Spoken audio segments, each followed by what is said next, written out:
चीन की विदेश नीति में धोखेबाजी और धूर्तपने का कितना अहम किरदार है, ये एक बार फिर से दिख रहा है।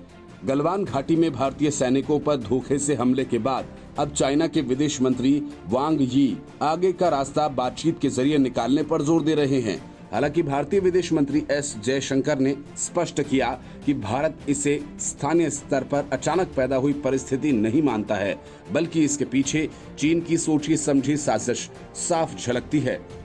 विदेश मंत्रालय की तरफ से जारी बयान में कहा गया कि विवाद निपटने के रास्ते पर था कि चीनी सैनिकों ने गलवान घाटी में हमारे हिस्से की LAC पर ढांचा खड़ा करना चाहा।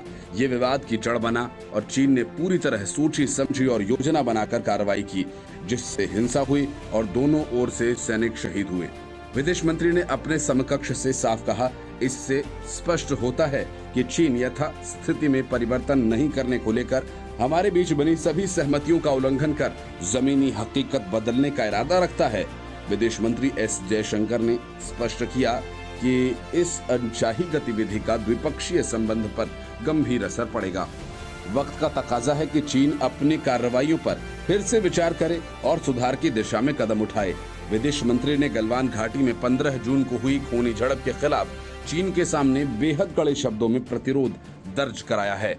इसमें कहा गया कि विदेश मंत्री ने वरिष्ठ सैन्य अधिकारियों के साथ मीटिंग में वास्तविक नियंत्रण रेखा पर डीएस्केलेशन के एजेंडे को तय किया था, जिन्हें लागू करने के लिए पिछले हफ्ते ग्राउंड कमांडर्स के बीच लगातार बातचीत हुई। बातचीत में दोनों पक्षों ने खूनी संघर्ष से पैदा हुई गंभीर परिस्थिति से पार पाने के लिए मिलिट्री कमांडर्स के बीच हुई बातचीत में बनी सहमति के मुताबिक आगे का रास्ता तय करने पर हामी भरी।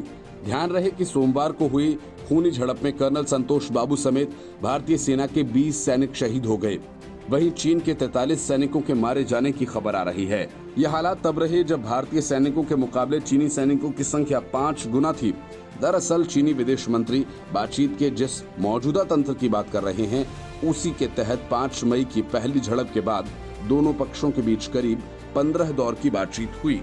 6 जून को लेफ्टिनेंट जनरल लेवल की बातचीत में दोनों देश अपने अपने सैनिकों को पीछे बुलाकर डी-एस्केलेशन की प्रक्रिया शुरू करने को राजी हुए थे। भारतीय सेना के कर्नल संतोष बाबू सोमवार को गलवान वैली में वही देखने गए थे कि क्या चीन वादे के मुताबिक अपने सैनिकों को वापस बुला रहा है या नहीं।